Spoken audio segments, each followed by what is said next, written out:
ಇನ್ನು ಮುಡಾ ಪ್ರಾಸಿಕ್ಯೂಷನ್ ವಿಚಾರ ಕೋರ್ಟ್ ಕಟಕಟೆಯಲ್ಲಿದೆ. ಆದರೆ ಕೇಸ್ನ ವಿಚಾರಣೆ ಮುಗಿದು ಆದೇಶ ಬಂದ ಬಳಿಕ ಆಗುವಂತ ಬದಲಾವಣೆಯ ಬಗ್ಗೆ ರಾಜ್ಯ ರಾಜಕೀಯದಲ್ಲಿ ಭಾರಿ ಚರ್ಚೆ ಆಗ್ತಿದೆ. ಬಿಜೆಪಿ ಸಿಎಂ ರಾಜೀನಾಮೆ ನೀಡ್ತಾರೆ ಅಂತ ಭವಿಷ್ಯ ಹೇಳ್ತಾ ಇದ್ರೆ 5 ವರ್ಷ ಸಿದ್ದರಾಮಯ್ಯನವರೇ ಮುಖ್ಯಮಂತ್ರಿ ಅಂತ ಕಾಂಗ್ರೆಸ್ ನಾಯಕರು ಹೇಳ್ತಿದ್ದಾರೆ.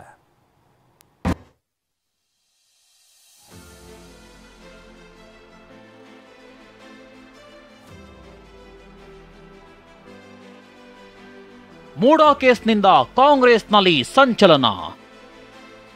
ಸಿಎಂ ಕುರ್ಚಿ ಬದಲಾವಣೆ ಭವಿಷ್ಯ ನುಡಿದ ಬಿಜೆಪಿ. ನಾನು ಸಚಿವ ಆಗಿ ಆಗಿ ಆಗಿ ಆಗಿ ಆಗಿ ದಡ್ದಿದ್ದೇನೆ, ಆದ್ರೆ ಈಗ ಮುಖ್ಯಮಂತ್ರಿ ಆಗಬೇಕು. ಇದೇ ದೇಶಪಾಂಡೆ ಆಡಿದ ಇದೇ ಮಾತಿಗ ರಾಜ್ಯ ರಾಜಕೀಯದಲ್ಲಿ ಸಂಚಲನ ಸೃಷ್ಟಿಸಿದೆ. ಮೂಡಾ ಕೇಸ್ನಲ್ಲಿ ಸಿಎಂ ವಿರುದ್ಧ ತೀರ್ಪು ಬಂದ್ರೆ ಸಿಎಂ ಬದಲಾಗ್ತಾರೆಂಬ ಚರ್ಚೆ ಗರಿಗೆದರಿದೆ. ಹೀಗಾಗಿ ಕಾಂಗ್ರೆಸ್ ಮನೆಯಲ್ಲಾಗ್ತಿರೋ ಕಂಪನವನ್ನೇ ಅಸ್ತ್ರ ಮಾಡ್ಕೊಂಡಿರೋ ಬಿಜೆಪಿ ನೇರವಾಗಿ ಸಿಎಂ ಕುರ್ಚಿಗೆ ಡೈನಮೈಟ್ ಇಡ್ತಿದೆ. ಮೂಡಾ ಕೇಸ್ ವಿಚಾರಣೆ ಮುಗಿದು ತೀರ್ಪು ಬಂದ್ರೆ ಸಿಎಂ ರಾಜೀನಾಮೆ ಕೊಡ್ತಾರೆ ಅಂತ ಹೇಳ್ತಿದೆ. ಮುಖ್ಯಮಂತ್ರಿ ಸಿದ್ದರಾಮಯ್ಯನವರು ನಾಳೆ ತೀರ್ಪು ಬಂದ ನಂತರ ರಾಜೀನಾಮೆ ಕೊಡುವಂಥ ಪರಿಸ್ಥಿತಿ 100ಕ್ಕೆ 100 ಬರುತ್ತೆ.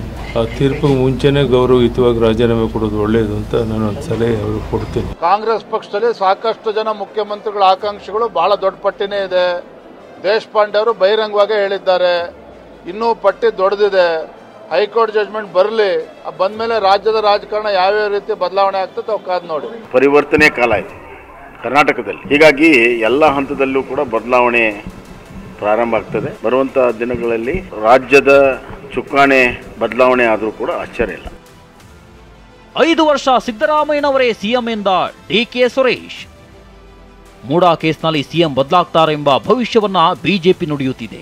ಇದಕ್ಕೆ ತಿರುಗೇಟು ಕೊಟ್ಟಿರೋ ಮಾಜಿ ಸಂಸದ ಡಿಕೆ ಸುರೇಶ್ 5 ವರ್ಷ ಸಿದ್ದರಾಮಯ್ಯನವರೇ ಸಿಎಂ ಆಗಿರ್ತಾರೆ ಎಂದಿದ್ದಾರೆ. ಇನ್ನು ಸಿಎಂ ಕುರ್ಚಿ ಖಾಲಿ ಇಲ್ಲ ಅಂತ ಕೆಎನ್ ರಾಜಣ್ಣ ವಿಶ್ವಾಸ ವ್ಯಕ್ತಪಡಿಸಿದ್ದಾರೆ. ನಮ್ಮ ನಿಲುವು, ಸರ್ಕಾರದ ನಿಲುವು ಮತ್ತು ಮೂಡಾ ಹಗರಣಕ್ಕೆ ಸಂಬಂಧಪಟ್ಟಂತೆ ಯಾವುದೇ ರೀತಿಯ ಅಕ್ರಮ ನಡೆದಿಲ್ಲ. ಅದನ್ನ ಮುಖ್ಯಮಂತ್ರಿಗಳು ಕೂಡ ಸ್ಪಷ್ಟಪಡಿಸಿದ್ದಾರೆ. ಮುಖ್ಯಮಂತ್ರಿಗಳ ಪಾತ್ರ ಅದರಲ್ಲಿ ಸಂಪೂರ್ಣವಾಗಿಲ್ಲ. ಖಾಲಿ ಇದೆಯಾ? ಖಾಲಿ ಇರೋದಕ್ಕೆ ಕೇಳಬೇಕಪ್ಪ. ಖಾಲಿ ಇಲ್ಲದೆ ಬರ್ತಿರೋದಕ್ಕೆ ಎಲ್ಲಿದೆ? ಒಂದೇ ಕುರ್ಚಿ, ಸಿಎಂ ಕುರ್ಚಿ ತಾನೇ ಇರೋದು. ಈಗ ಅದ್ರ ಬಗ್ಗೆ ಆಸಕ್ತಿ ಇಲ್ಲ. ಏನ್ ಸಿದ್ದರಾಮಯ್ಯನವ್ರು ಒಪ್ಪಿದ್ರೆ ನಾನು ಮುಖ್ಯಮಂತ್ರಿ ಆಗ್ತೀನಿ, ಸಿದ್ದರಾಮಯ್ಯನವ್ರು ಒಪ್ಪಿಟ್ರೆ ಮುಖ್ಯಮಂತ್ರಿ ಆಗ್ತದ, ಹೈಕಮಾಂಡ್ ಒಪ್ಪಿದ್ರೆ ಅವ್ರು ಮುಖ್ಯಮಂತ್ರಿ ಆಗೋದು. ಅದು ಒಂದು ಸರ್ಕಾಸ್ಟಿಕ್ ಆಗಿ ಹೇಳಿರ್ತಾರೆ. ನಾನು ಸಿಎಂ ಆಗ್ತೇನೆ ಎಂದಿದ್ದ ದೇಶಪಾಂಡೆ ಇಂದು ಹೇಳಿದ್ದೇ ಬೇರೆ. ಇನ್ನು ಸಿಎಂ ಆಗುವ ಇಂಗಿತ ವ್ಯಕ್ತಪಡಿಸಿದ್ದ ಆರ್.ವಿ. ದೇಶಪಾಂಡೆ ನಾನು ಸಿಎಂ ರೇಸ್ನಲ್ಲಿ ಇಲ್ಲ ಎಂದಿದ್ದಾರೆ. ಮುಂದಿನ 5 ವರ್ಷ ಸಿದ್ದರಾಮಯ್ಯನವರೇ ನಮ್ಮ ಸಿಎಂ ಅಂತ ಹೇಳಿದ್ದಾರೆ. ಈ ಮೂಲಕ ತಮ್ಮ ಹೇಳಿಕೆಯಿಂದ ಎದ್ದಿರೋ ಬಿರುಗಾಳಿಗೆ ಫುಲ್ ಸ್ಟಾಪ್ ಹಾಕುವ ಯತ್ನ ಮಾಡಿದ್ದಾರೆ.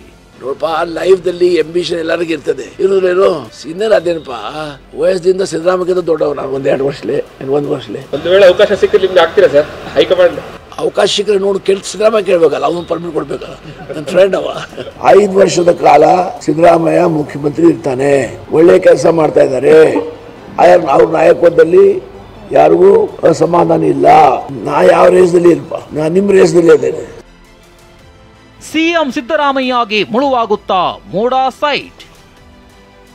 ಬಿಜೆಪಿಯವರು ಮೂಡಾ ತೀರ್ಪು ಬಂದ್ರೆ ಮುಳುವಾಗುತ್ತೆ ಅಂತಿದ್ದಾರೆ. ಆದೇಶ ಸಿಎಂ ಪರವಾಗಿಯೇ ಬರುತ್ತೆ ಎಂಬ ವಿಶ್ವಾಸದಲ್ಲಿ ಕಾಂಗ್ರೆಸ್ನವರಿದ್ದಾರೆ. ಆದರೆ ಮೊನ್ನೆ ಹಿರಿಯ ವಕೀಲ ರಘುವನ್ ಮಂಡಿಸಿದ್ದ ವಾದ ಸಿಎಂಗೆ ಕಂಟಕವಾಗಬಹುದೆಂಬ ಚರ್ಚೆ ಶುರುವಾಗಿದೆ. ಯಾಕಂದ್ರೆ ಸೈಟು ಹಂಚಿಕೆ ಪ್ರಕ್ರಿಯೆ ಸಂದರ್ಭದಲ್ಲಿ ಸಿಎಂ ಅಧಿಕಾರದಲ್ಲಿದ್ರು ಅಂತ ವಾದಿಸಿದ್ದಾರೆ.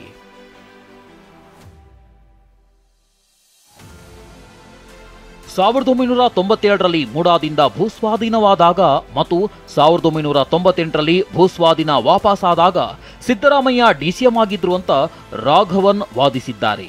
ಹಾಗೆಯೇ 2004ರಲ್ಲಿ ಬಾಮೈದ ಭೂಮಿ ಖರೀದಿಸಿ ನಂತರ 2005ರಲ್ಲಿ ಕೃಷಿ ಭೂಮಿಯಾಗಿ ಭೂ ಪರಿವರ್ತನೆಯಾದಾಗಲೂ ಸಿದ್ದರಾಮಯ್ಯ ಡಿಸಿಎಂ ಆಗಿದ್ರು. ಇನ್ನು 2014ರಲ್ಲಿ ಸಿಎಂ ಪತ್ನಿ ಬದಲಿ ನಿವೇಶನಕ್ಕಾಗಿ ಅರ್ಜಿ ಸಲ್ಲಿಸಿದಾಗ ಸಿದ್ದರಾಮಯ್ಯ ಮುಖ್ಯಮಂತ್ರಿ ಸ್ಥಾನದಲ್ಲಿದ್ರು. 2012ರಲ್ಲಿ ಬದಲಿ ನಿವೇಶನ ನೀಡಲು ಸಭೆ ನಡೆಸಿ ನಿರ್ಣಯ ಕೈಗೊಂಡಾಗಲೂ ಸಿದ್ದರಾಮಯ್ಯ ಸಿಎಂ ಆಗಿದ್ರು ಅಂತ ರಾಘವನ್ ವಾದ ಮುಂದಿಟ್ಟಿದ್ರು. ಈ ಎಲ್ಲಾ ಕೆಲಸಗಳು ಸಿದ್ದರಾಮಯ್ಯ ಪ್ರಭಾವದಿಂದಲೇ ಆಗಿದೆ ಅನ್ನೋದು ಆರೋಪ. ಹೀಗಾಗಿ ಸಿದ್ದರಾಮಯ್ಯ ವಿರುದ್ಧವಾಗಿ ತೀರ್ಪು ಬರಬಹುದೆಂಬ ಲೆಕ್ಕಾಚಾರದಲ್ಲಿ ಬಿಜೆಪಿ ಇದೆ. ಆದರೆ ಸಿದ್ದರಾಮಯ್ಯನವರ ಪಾತ್ರ ಏನೂ ಇಲ್ಲ ಅಂತ ಕಾಂಗ್ರೆಸ್ ನಾಯಕರು ಹೇಳ್ತಿದ್ದಾರೆ. ಯಾರ ಲೆಕ್ಕಾಚಾರ ಏನಾಗಲಿದೆ ಎಂದು ಸೆಪ್ಟೆಂಬರ್ 12ರಂದು ಗೊತ್ತಾಗುವ ಸಾಧ್ಯತೆ ಇದೆ. Bureau report, TV9.